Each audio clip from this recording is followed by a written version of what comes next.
그리스도인들의 특권이자 능력은 바로 평안입니다.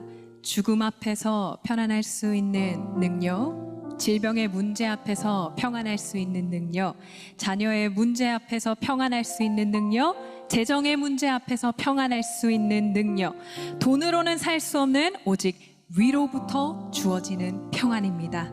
그 평안을 간구하면서 우리 다시 한번 하나님 아버지께 우리의 찬송을 올려드립시다. 내 영혼의 그 기 깊은 데서 내 영혼의 그 기 깊은 데서 맑은 가락이 울려나네. 하늘 곡조가 언제나 흘러나와 내 영혼을 고이 싸네. 2절입니다. 내 맘속에 솟아나 내 맘속에 솟아난 이 평안은 깊이 묻힌 보배로다.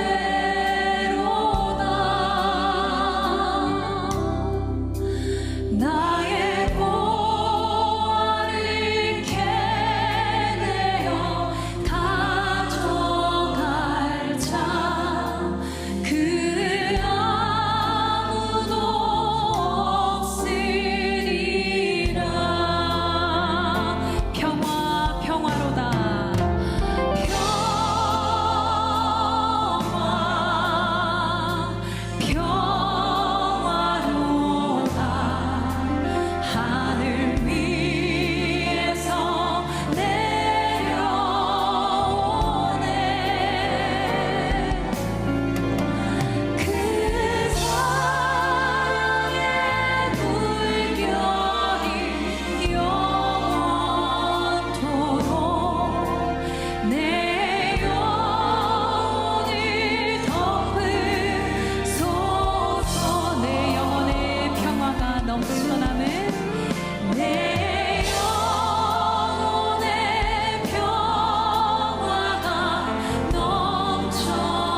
보소서 주님, 나의 마음을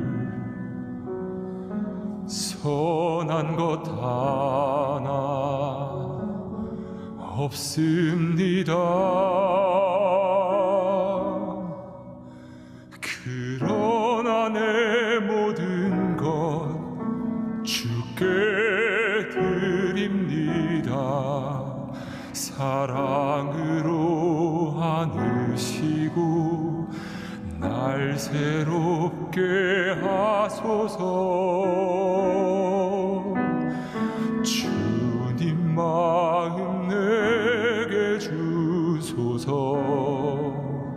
내 아버지, 주님 마음 내게 주소서. 나를 향하신 주님의 뜻이 이루어지도록 주님 마음 내게 주소서.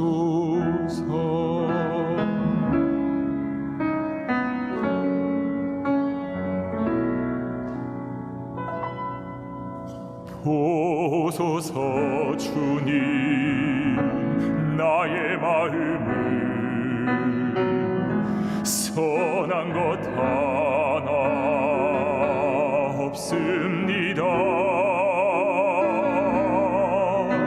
그러나 내 모든 것 주께 드립니다. 사랑으로 안으시고 날 새롭게 하소서. 주님 마음 내게 주소서. 내 아버지, 주님 마음 내게 주소서. 나를 향하신 주님의 뜻이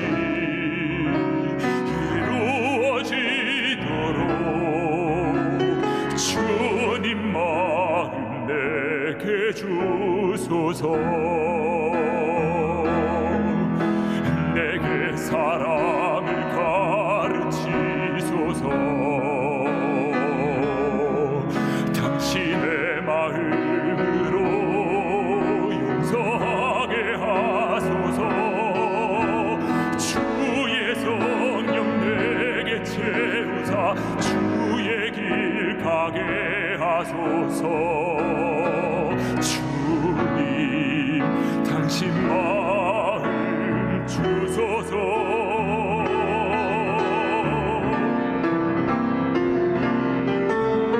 주님 마음 내게 주소서. 내 아버지, 주님 마음 내게 주소서. 나를 향하신 주님의 뜻이 이루어지도록 주님 마음 내게 주소서. 주님 마음 내게 주소서. 주님 마음 내게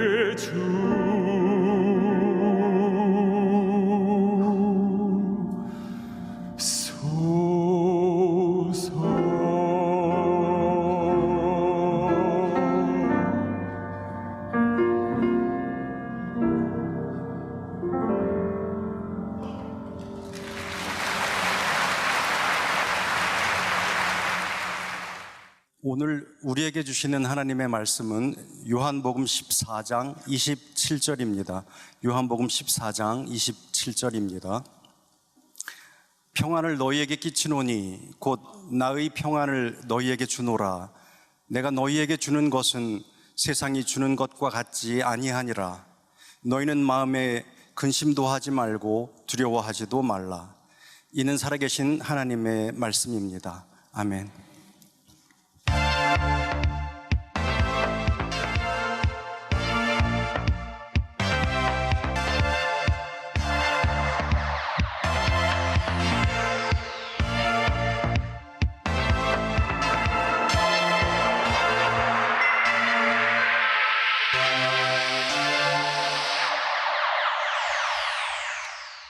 오늘 이제 최고의 평강이라고 하는 제목으로 시리즈 마지막 말씀을 함께 나누려고 합니다. 어느 날 새벽에 제가 말씀을 준비하고 책을 읽다가 참 좋은, 저에게는 너무 좋은 시간이었어요. 왜냐하면 좋은 책을 만났거든요. 어떤 목사님의 책 친구라고 하는 그 책에 아주 짧은 시가 있었어요. 이런 내용이었습니다. 평안하냐? 주님 부활하시고 처음 하신 말씀 일하라 선교하라 아니하시고 제자들에게 처음 하신 말씀 평안하냐? 그렇게 좋더라고요. 새벽에. 오늘 제가 우리 예수님을 대신하여 여러분들에게 묻고 싶은 말이 있다면, 여러분 평안하십니까? 평안하세요? 제가 지난 11주 동안 여러 가지 어쩌면 무거운 이야기를 했어요. 어떤 성령님을 존중하는 것, 우리들이 집중하는 것, 또 동행하는 것, 최고의 사명, 최고의 예배. 그런데 이 모든 시리즈들이 사실은 오늘 말씀에 저는 방점을 딱 찍고 싶어요. 그 모든 것들을 우리들이 함께 나눈 이유가 있다면 주님께서 우리들에게 평안을 주시기 위함이다. 오늘 본문 말씀, 평안을 너희에게 끼치노니 곧 나의 평안을 너희에게 주노라. 내가 너희에게 주는 것은 세상이 주는 것과 같지 아니하니라. 너희는 마음에 근심하지도 말고 두려워하지도 말라. 근데 이 말씀은 요한복음 14장 26절을 우리들이 이해하지 않으면, 이 말씀과 연결되어 있지 않으면 도대체 이해가 되지 않는 말씀입니다. 어떤 말씀인가요? 보혜사 곧 아버지께서 내 이름으로 보내실 성령, 그가 너희에게 모든 것을 가르치고 내가 너희에게 말한 모든 것을 생각나게 하시리라. 우리 주님께서 너희들 평안하냐? 물으시는 이유, 그 말은 우리에게 평안을 주시겠다는 거예요. 우리들에게 평안을 주실 수 있는 근거가 뭐라고요? 보혜사 성령님을 우리들에게 보내셔서 모든 것을 생각나게 하시고 모든 것을 가르쳐 주시겠다는 거예요. 우리들이 어떤 삶의 상황 가운데서 우리들이 어떤 상황에 있든지 우리들에게 생각나게 하시는 것. 자, 이게 말이 될까 모르겠어요. 사실 이 평안이라고 하는 것은 우리들의 삶에 걱정거리가 있지만 걱정할 필요가 없을 때 찾아오는 게 평안이 아닐까. 말이 돼요? 여러분들, 아마 여기 있는 분들 가운데 많은 사람들이 어쩌면 인생의 걱정거리를 안고 왔는지 몰라요. 그런데 걱정은 있지만 너 걱정할 필요 없다라고 말씀하실 때 우리들에게 찾아오는 것이 평안이죠. 오스왈드 챔버스의 주님은 나의 최고봉에 보면 이런 구절이 있어요. 하나님께 중요한 것은 당신이 진정으로 예수 그리스도와 살아있는 관계를 맺고 있는가 하는 것입니다. 건강할 때나 병들었을 때나 상관없이 진실로 주님께 당신 자신을 완전하게 맡겼는가 하는 말입니다. 옛날 우리 어른들이 많이 불렀던 찬송가 중에 이런 게 있죠. 주 안에 있는 나에게 딴 근심 있으랴 십자가 밑에 나간 내 짐을 풀었네. 주님을 찬송하면서 할렐루야 할렐루야 내 앞길 멀고 험해도 나 주님만 따라가리. 이 찬양이 그렇게 좋아요. 주 안에 있는 나에게 단 근심 있으랴. 평안을 생각하면 우리들이 부르는 찬송가 중에 내 평생에 가는 길이라는 찬양이 있어요. 이 찬양이 생기게 된 유래를 여러분들이 많이 들어보셨을 거예요. 스패포드라고 하는 분이 시카고에서 무디 목사님을 도와 많은 사역을 했어요. 큰 부자였어요. 망했어요. 무디 목사님의 그 교회가 불이 났어요. 그런 어려운 상황 가운데서 이 스패포드라고 하는 사람이 좀 쉬어야 되겠다 생각하고 그의 아내와 딸들을 뉴욕에서 배를 타고 파리로 가는 배편에 실어 보냅니다. 본인은 함께 가지 못했어요. 그런데 배 사고가 났고 딸들이 거기에서 바다 위에서 죽습니다. 그리고 어느 날 그 배를 타고 장례라고 할 수도 없죠. 시체를 찾을 수도 없는 그 배 위를 지나갈 때 선장이 이렇게 말하죠. 여기가 당신의 딸이 죽은 바다입니다. 그때 그 슬픔 가운데서 이 스패포드라고 하는 분이 하나님께 기도하며 지었던 찬양이 바로 내 평생에 가는 길이라는 찬양이에요. 내 평생에 가는 길 순탄하여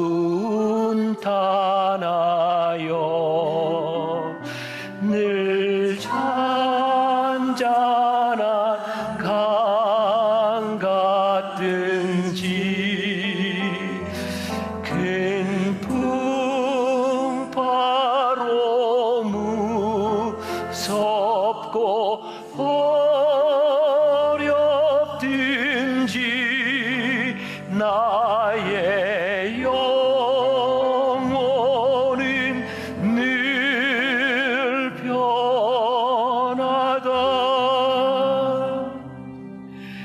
내 영혼 평안해.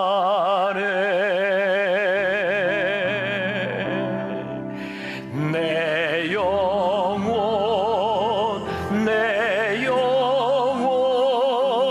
평안해. 내 영혼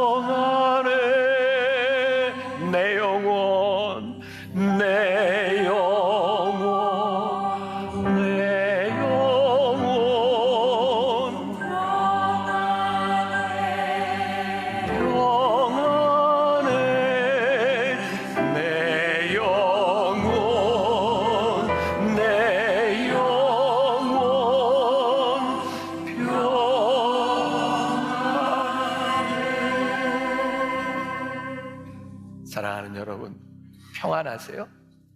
아마 우리들 가운데 평안을 잃은 사람이 있다면 아마 우리들의 삶에 예기치 않은 일들이 우리들에게 찾아왔을 때 같아요. 되게 예기치 않은 일들은 우리들에게 행운을 가져다는 일보다는 우리들이 불행이라고 느끼는 일들이 훨씬 더 많습니다. 그리고 예기치 않은 일들이 힘든 것은 우리들이 어떻게 그 일들을 처리할 수도 없고 설명할 수도 없는 당황스러운 일이기 때문에 그렇죠. 그러니까 우리들이 평안을 잃어버리는 많은 일들은 우리들이 어찌할 수 없는 일. 그런데 오늘 말씀이 우리들에게 이렇게 얘기하고 있어요. 내가 포에사 성령을 너희들에게 보내요. 성령님께서 너희들에게 모든 것을 생각나게 하고 너희들에게 가르쳐 주리라 라고 말씀하고 있어요. 그런데 이 평안은 세상이 주는 것과 같지 않다는 거예요. 그럼 우리들이 알아야 되는 게 있죠. 세상이 주는 평안은 뭘까? 우리들은 이렇게 생각할 때가 많아요. 아, 그래, 나에게 근심거리가 없어지면 내가 평안하겠다. 맞는 말 같지는 하지만 맞지 않아요. 근심거리를 해결하고 그것이 다 끝나버리고 영원히 평안이 지속되면 모르겠지만 근심이 해결되지만 우리들에게는 또 다른 근심거리들이 또 찾아와요.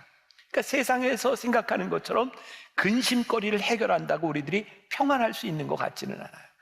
제가 이번 미국에 2주 가까이 있는 동안 제가 조금 작은 교회에서 설교를 하고 또 작은 교회 또 젊은 목사님들을 이렇게 만나서 이야기를 하게 되었어요. 한 목사님이 그런 이야기를 하더라고요. 목사님, 코로나 이렇게 오기 전 제가 목회를 그만둬야 되겠다고 생각했습니다. 이유는 자폐가 심한 아들을 키우고 있는데 이 아들을 데리고는 도저히 목회를 할 수 없을 것 같았대요. 그런데 코로나 기간 우리 교회 예배를 이렇게 영상으로 드리고 또 말씀을 듣는 중에 하나님께서 평안함을 주셨다는 거예요. 그리고 다시 목회에 복귀해서 그 아들을 데리고 목회하는 그 모습을 바라보면서 제가 요즘 이렇게 미국에서 몇 군데를 지나가면서 듣는 이야기 가운데 하나가 목사님 교회 영상으로 예배를 드리는데 예배에 기름 부으심이 있어요. 근데 제가 그 이야기를 들으면서 저도 설교하기 전에 여기 앉아서 찬양을 하고 함께 찬양을 부르고 나오는데 제 마음에 하나님이 기름 부어주시는 그 기름 부으심이 있어요. 하나님, 오늘 이 예배 가운데 하나님의 기름 부으심, 성령님께서 우리를 인도하시는 포에사 성령님의 역사가 우리 성도들 가운데 있게 하여 주옵소서. 오늘 이 평안이 우리들에게도 고백될 수 있으면 좋겠어요. 또 세상이 생각하는 평안이 그런 거 아닌가요? 내 근심거리를 압도할 수 있는 무언가 있다면 그게 뭐예요? 충분한 돈? 우리들이 생각하는 권력? 관계의 해결? 근데 정말 그렇던가요? 우리들이 생각하는 그 압도적인 일들이 어느 날 한순간 안개처럼 사라질 수 있는 것, 한순간에 깨어질 수 있는 것, 그러고 보니 평안이라고 하는 것은 우리들이 얻는 게 아니더라고요. 얻어서 되는 것이 아니더라고요. 어떠한 상황 가운데서도 우리와 함께 계시며 우리들에게 생각나게 하시고 말씀하시는 그분이 우리들에게 있을 때, 정말 중요한 건 뭐냐면 그 성령님의 인도하심을 우리들이 어떻게 받을 수 있는가, 어떻게 성령님께서 우리 안에 거하실 수 있는가라고 하는 거죠. 근데 여러분, 성령님은 죄와 함께 거하지 못하세요. 우리들의 마음이 교만할 때 성령님이 우리를 인도하지 못하세요. 성령님은 겸손한 자를 찾으시고 겸손한 자를 높이신다고 말씀하시기 때문에 우리들이 성령님 앞에 정직하게 서지 않으면 성령님의 인도하심을 받을 수가 없는 거예요. 여러분, 우리들 속에 죄의 문제가 있다고 하는 것은 어떻게 증명이 되는지 아세요? 자꾸 우리들의 행동들을 정당화하거나 변명하려고 하는 시도들이 우리들에게 일어날 때 우리들 안에 죄의 문제가 해결되지 않았다라는 것을 알게 돼요. 이렇게 표현할 수 있을 것 같아요. 성령님이 우리 안에 거하실 수 있도록 죄를 정당화하지 않고 올바른 결정을 할 수 있는 것, 성령님 앞에 직면한다고 하는 것은 무엇일까? 적용을 해봅시다. 오늘 여러분들이 그 주일날 예배를 드리고 있어요. 여러분들 가운데 이렇게 여기에서 주일날 예배를 드리지 못하는 환경을 가지는 사람도 꽤 있을 것 같아요.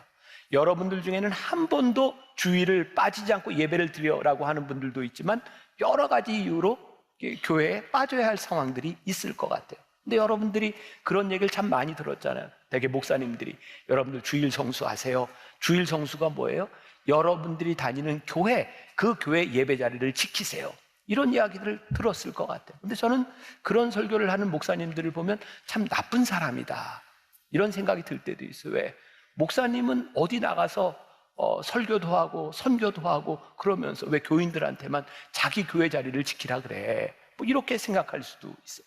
근데 저는 우리가 주일을 성수한다고 하는 것이, 우리가 예배를 드린다고 하는 것에 대한 정당성, 하나님, 제가 이래서 예배 자리를 지키지 못합니다 라고 이야기할 때 떳떳하게 성령님 앞에서 주님, 제가 이러한 이유로 제가 이렇기 때문에 여기서 예배를 드릴 수 있습니다 라고 말할 수 있을 때 변명이 아니라, 정당성이 아니라 제가 성령님 앞에서 저는 부끄러움이 없습니다 라고 생각할 때 우리들에게 찾아오는 것이 평안이라고 생각합니다. 만일 여러분들이 물질적인 문제, 어떤 주일 성수에 대한 문제, 어떤 신앙에 대한 문제를 가지고 내가 정당화하거나 변명하고 있다면 우리들은 성령의 인도하심을 받지 못하고 있는 거예요. 저는 가끔 신앙생활을 하면서 우리 교인들이 자꾸 쉽게 예수를 믿으려고 한다, 고민하지 않으려고 한다, 그래서 목사님들이 강단에서 이렇게 하세요라고 따르는 것을 신앙이라고 생각하는데, 진짜 신앙은 늘 우리들이 성령님 앞에 서 있을 때, 하나님 앞에 직면할 때 우리의 신앙이 올바로 될 수 있다고 저는 믿어요. 제가 설교를 하면서 여러분들에게 답을 드릴 수 없습니다. 제가 어떻게 답을 드립니까? 그러나 올바른 길로 인도할 수는 있습니다. 성령님 앞에 직면해 보라는 거예요. 이번 주간에 있었던 일이에요. 어떤 목사님이 그렇게 얘기를 하더라고요. 내 친구 목사가 있는데 그 교회는 규모가 그렇게 크지 않은 교회인데 그 친구 목사가 너무 좋은 차를 탄다는 거예요.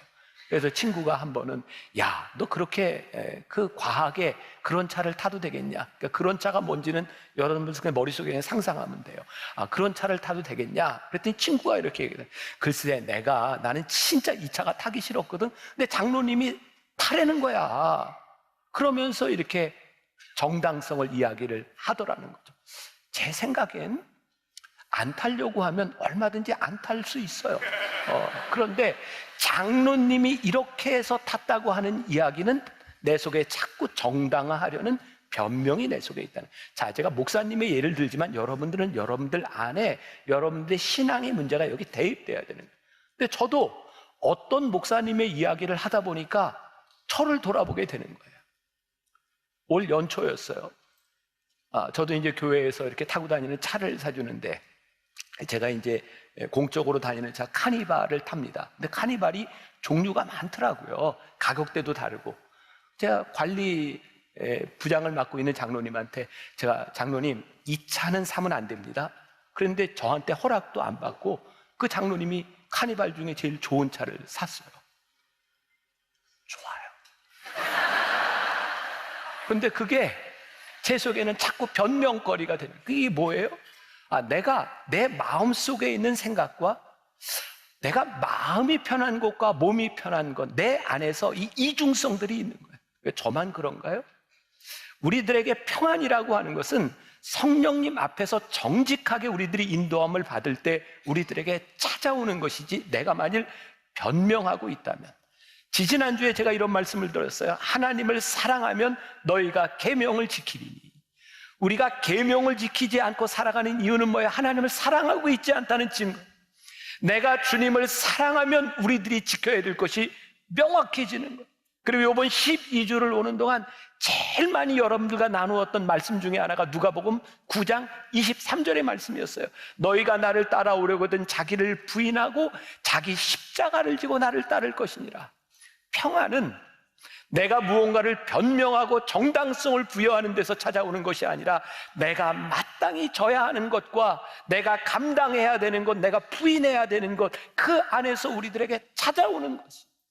십자가를 지지 않고 절대로 성령님의 인도하심을 받을 수 없는 거예요.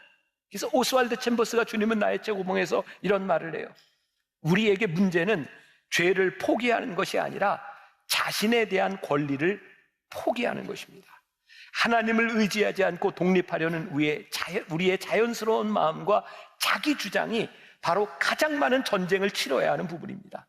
우리로 하여금 하나님의 최고의 것을 누리지 못하게 하는 것은 자연적인 인간의 본성으로 볼 때 멋있고 좋고 우아한 것들입니다.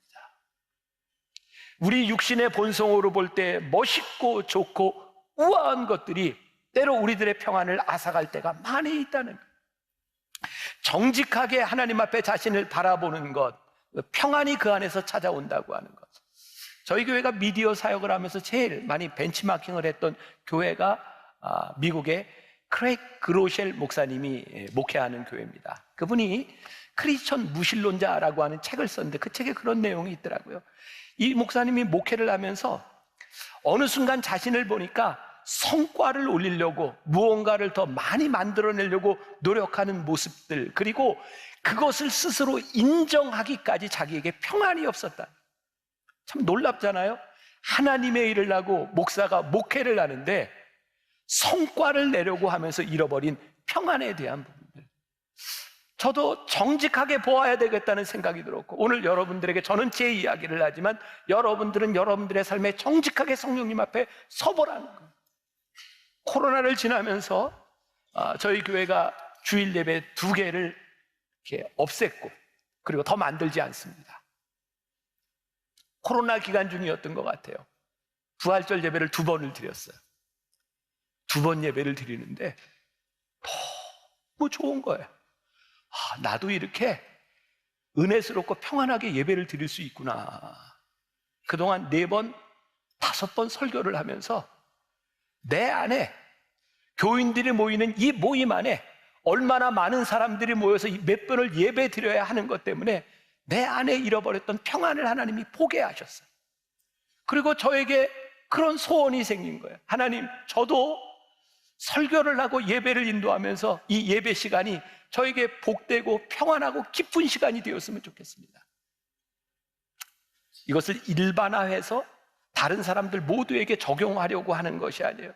저는 제 건강에 대한 문제도 있고, 만일 건강해서 주일날 5번, 6번, 7번 설교를 하고도 기쁘고 감사하고 하나님과의 관계가 깨어지지 않는다면 저는 오케이, 괜찮다고 생각해요. 그리고 교인들을 위하여 더 좋은 예배를 준비하고 더 많은 것들을 준비하는 것 괜찮을 수 있다고 생각해요. 그런데 정직하게 제가 예배를 드리며 무언가의 성과를 내기 위해서, 더 많은 사람들이 모이기 위해서 하나님과의 관계를 잃어버린, 평안을 잃어버리고 있다면 하나님이 기뻐하시지 않겠다는 거예요. 내가 무엇라고 변명을 해도.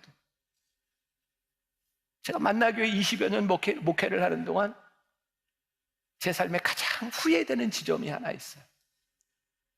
그게 뭐냐면, 여러분들 중에 한 10여 년 전부터 우리 교회를 다닌 분들이 있다면 그 변화산 새벽기도에 얼마나 많은 사람들이 모였었는지를 기억할 것 같아요. 야, 이게 사람들이 한 명이라도 더 변화산 새벽기도회를 드리도록 해야 되겠다. 그래서 그때 제가 한 2년인가 그랬던 것 같아요. 변화산 새벽기도회를 2번 드렸어요. 새벽에 1번 드리고 밤에 1번 드리고, 새벽 예배를 밤에도 드렸어요. 놀랍게도 사람들이 새벽보다 밤에 더 많이 오기 시작하더라고요. 왜? 오기가 쉬웠던 거예요. 어느 순간부터 이 성전에 찾아오는 그 열망들과 그 마음들이 사라지기 시작했어요. 저는 늘 무용담을 이야기했어요. 여러분, 제가 새벽 예배를 마치고 다시 저녁 예배를 드릴 때, 그 저녁 예배를 마치면 밤 11시가 다 돼가는데, 그때부터 제가 잠도 못 자고 몸은 아프고, 그때 몸도 굉장히 아플 때였어요. 링거를 꽂고 하루도 링거를 안 맞은 날이 없었어요. 저는 주사를 맞고 자다가 잠이 들면 제 아내가 주사를 뽑고 그렇게 예배를 드렸어요. 하나님이 그거 보게 하시더라고요. 하나님과의 친밀함에 대한 문제가 아니라 더 많은 사람들이 모여서 더 많은 사람들이 차는 것 때문에 잃어버린 관계와 잃어버린 평안함을 보게 하셨어요. 저는 제 목회에 있어서 가장 치명적인 실수가 있다면 무언가를 만들어내기 위해서 애썼던 내 무용담을 만들어냈던 시기라고 생각합니다. 하나님 앞에 정직하게 우리의 모습을 볼 필요가 있겠다.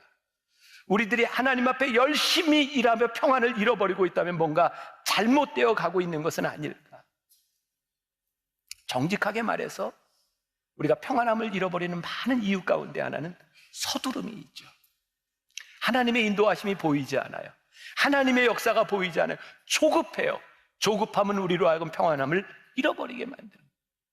피터 언더우드가 쓴 First Mover라고 하는 책에 보면 외국인의 시각으로 본 한국인의 서두름을 10가지를 이야기하고 있더라고요. 여러분들은 해당이 되는지 한번 보세요. 첫 번째, 커피 자판기에서 커피가 나오고 있는데 손을 집어넣고 컵 잡고 기다리기. 두 번째, 버스 정류장에서 버스가 출발하면 뒤따라가면서 추격전 벌이기. 세 번째, 화장실에 들어가기 전부터 지퍼 미리 내리기. 네 번째, 삼겹살이 다 익기도 전에 먹기. 다섯 번째, 엘리베이터에서 2초도 못 참고 닫힘 버튼 누르기. 여섯 번째, 3분 기다려야 하는 컵라면 3분도 되기 전에 뚜껑 열기. 일곱 번째, 영화관에서 엔딩 자막이 끝나기도 전에 일어나 나오기. 여덟 번째, 화장실에서 볼일 보면서 양치질하기. 아홉 번째, 웹페이지가 3초 안에 안 열리면 닫아버리기. 열 번째, 편의점에서 음료수를 구입한 뒤 먼저 마시고 계산하기. 이게 외국인의 눈으로 보였던 우리들 서두르는 한국인의 모습이었어요. 우리가 참 기다리는 것이 힘든 세상에서 살고 있는 것 같아요. 조금만 기다려도 내가 뒤지는 것 같고 내가 바보가 되는 것 같고, 늘 우리는 속도가 아니라 방향이라고 이야기하면서도 우리들 가운데 서두름이 얼마나 많이 있는지 몰라요. 제가 이렇게 한 문장으로 정리를 했는데, 참 제가 가끔 그런 얘기, 참 정리를 잘했어요. 들어보세요. 게으름이 하나님의 뜻을 따라 살지 못하게 하는 죄이듯이 서두름은 하나님의 인도하심을 받지 못하게 하는 죄입니다. 게으름 때문에 하나님의 뜻을 살지 못하는 것도 죄지만, 서두름으로 인하여 하나님의 인도하심을 받지 못하고 살아가는 것도 죄예요. 서두름은 늘 지금이라는 눈으로, 자기중심적인 눈으로 보고 있는 거예요. 하나님의 역사와 계획이 우리들의 눈에 보이지 않는 거예요. 여러분, 우리들에게 일어나는 일들이 우리들에게 얼마나 만족스러운 일일까요? 불만족스러운 일이 많이 있죠. 왜? 하나님이 하시는 일과 하나님의 계획을 우리들이 다 알지 못하니까. 어쩌면 우리들에게 불만족스러운 일이 당연함에도 불구하고 그것을 참아내지 못하는 거예요. 하나님의 인도하심이 우리들 가운데 없는 거예요. 이사야 44장 2절에 보니까 너를 만들고 너를 모태에서부터 지어낸 너를 도와줄 여호와가 말하노라. 하나님이 어떤 하나님이라고요? 너를 모태에서부터 지었다. 나보다 나를 더 잘 아시는 하나님께서 우리를 인도하여 주신다. 그런데 우리들이 그 인도함을 받지 못하고 서두르고 있는 거예요. 불안한 거예요. 이사야 55장 8절부터 9절까지 말씀, 이는 내 생각이 너희의 생각과 다르며 내 길은 너희의 길과 다름이니라. 여호와의 말씀이니라. 이는 하늘이 땅보다 높음같이 내 길은 너희의 길보다 높으며 내 생각은 너희의 생각보다 높음이니라. 이거 우리가 믿는가? 우리는 우리 스스로의 능력으로 얼마나 하나님의 계획을 우리들이 알 수 있다고 생각해요? 다 알지 못하죠. 우리가 다 알 수 없다면 하나님의 인도하심을 따르는 것이 가장 현명한 방법이고, 우리 안에 역사하시는 성령님의 역사를 따라 살아가는 것이 더 정확한 일이 아닐까.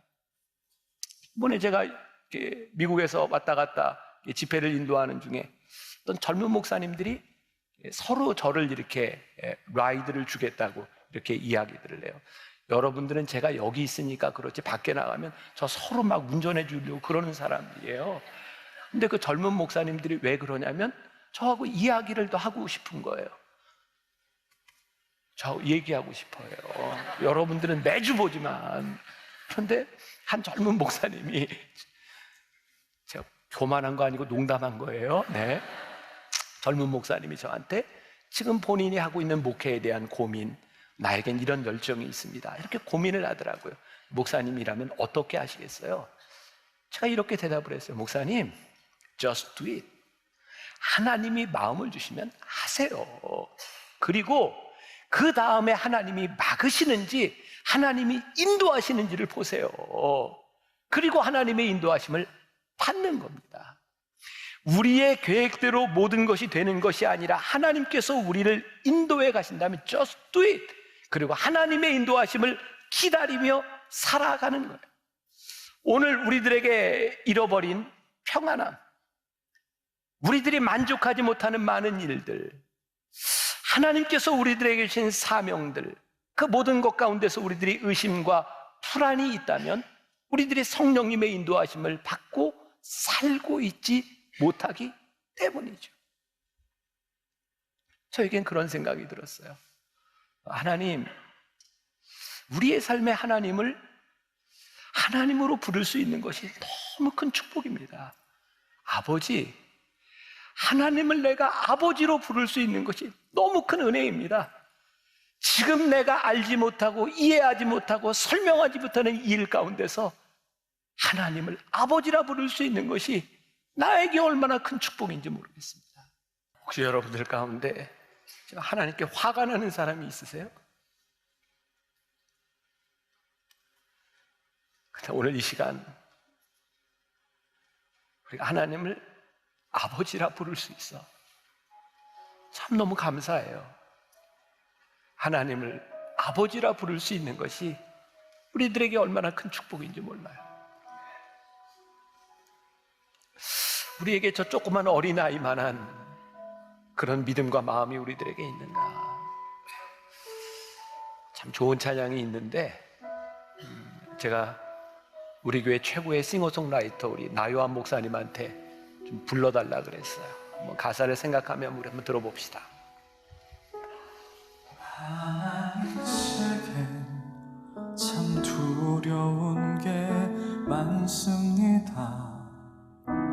잘 모르는 것도 너무 많습니다.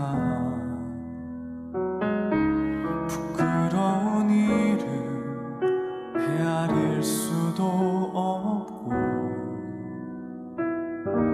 지치고 힘든 때도 그때도 의연한 척 해야 할 때도 있습니다. 그래도 하나님 아버지, 하나님을 아버지라 부를 수 있어서 난 참 좋습니다. 오 나의 하나님 아버지, 하나님을 아버지라 부를 수 있어서 난 참 다행입니다. 그래도 하나님 아버지, 하나님을 아버지라 있어서 난 참 좋습니다. 오 나의 하나님 아버지, 하나님을 아버지라 부를 수 있어서 난 참 다행입니다. 그래도 하나님 아버지, 하나님을 아버지라 부를 수 있어서 난 참 좋습니다. 오 나의 하나님 아버지, 하나님을 아버지라 부를 수 있어서 난 참 다행입니다. 앉아 있어요. 찬양팀 올라오고 우리 같이 찬양하고 마무리를 하려고 하는데, 오늘 우리들에게 찾아오셔서 주님께서 물으시는 말씀이 있어요. 너희들 평안하니? 우리들이 무엇을 이루었기 때문이 아니라, 우리들이 큰 성공을 바라고 있기 때문이 아니라, 하나님께서 우리들에게 오셔서 하시는 말씀, 너희들 평안하니? 하나님, 제가 하나님을 아버지라 부를 수 있어서 참 좋습니다. 하나님, 오늘 우리들이 우리의 계획대로 되어지지 않는 인생 한가운데서 하나님, 우리들이 서두르지 아니하고 성령님의 인도하심을 바라보며 하나님을 아버지라 부를 수 있어 참 좋습니다. 아버지라 부를 수 있는 것이 오늘 우리들에게 큰 축복임을 믿습니다. 몇 년 전이에요. 제가 서울 예고에서 3일 동안 이렇게 집회를 인도할 기회가 있었어요. 첫날부터 너무 눈에 거스리는 아이가 하나 있었어요. 아마 다 크리스찬이 아니니까 억지로 와서 예배를 드리는 아이였을 것 같아요. 설교하기가 너무 힘들었어요. 새벽에 기도하는데 하나님이 그런 마음을 주시더라고요. 내가 그 아이를 향해 어떤 계획을 가지고 있는지 아니? 그때 저에게 이 마음이 들었어요. 아, 그러니까 하나님 하시는 일이지, 하나님의 계획이 있지. 그리고 설교했던 기억이 있어요. 아, 하나님의 계획이 있지, 하나님의 인도하심이 있지. 오늘 우리가 그 하나님을 아버지라 부를 수 있어 참 다행입니다. 내가 하나님을 아버지라 부를 수 있어 그것이 참 기쁨입니다. 오늘 여러분들 삶에 잃어버린 평안이 있다면 아버지, 내가 아버지라 부를 수 있는 것이 저에게 축복임을 믿습니다. 기도하고 우리 찬양을 부르며 여러분들의 믿음을 고백하고 싶은 분들은 같이 찬양하고 우리 같이 찬양하면서 기도하고, 제가 마무리 기도할 때까지 함께 기도하고 찬양하면 좋겠습니다.